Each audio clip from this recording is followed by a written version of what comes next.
இன்றைக்கி சமையலுக்கு காய் பறிக்க மாடி தோட்டத்துக்கு வந்தாச்சுங்க. இன்றைக்கி ஃபஸ்ட்டு அறுவடை பண்ண போகிறது என்ன அப்படின்ட்டு பார்த்தீங்கன்னா, கோஸுங்க. இந்த சீசனுக்கு போட்டதில் இது 3வது கோஸ் நம்ம அறுவடை பண்ணுறோமா, 4வதான்னு எனக்கே சரியாக ஞாபகம் இல்லைங்க. நல்லா விளைஞ்சி இருக்குது இந்த கோஸும்.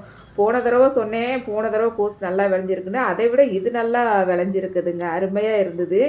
அதுக்கப்புறம் லைபீரியா தக்காளி இருந்தது. அதையும் பறித்து எடுத்துகிட்டு போயிடலாம். இந்த லைபீரியா தக்காளியில் அடியில் பல்ச்சு மாதிரி இருக்கும். நல்லா புளிப்பாக இருக்கும். நல்லா இருக்குங்க சமையலுக்கு.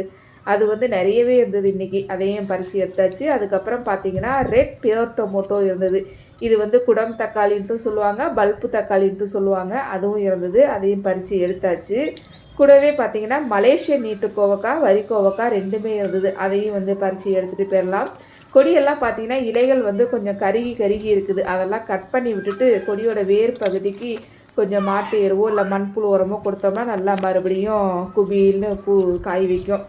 இன்றைக்கி தேவையான காய்கறி எல்லாம் அறுவடை பண்ணி முடிச்சாச்சுங்க. மேலும் மாடித்தோட்டம் மற்றும் வீட்டு தோட்டத்திற்கு தேவையான தரமான நாட்டு விதைகள் மற்றும் இதர பொருட்கள் வாங்க ஸ்க்ரீனில் தெரிகிற நம்பருக்கு வாட்ஸ்அப் பண்ணுங்கள்.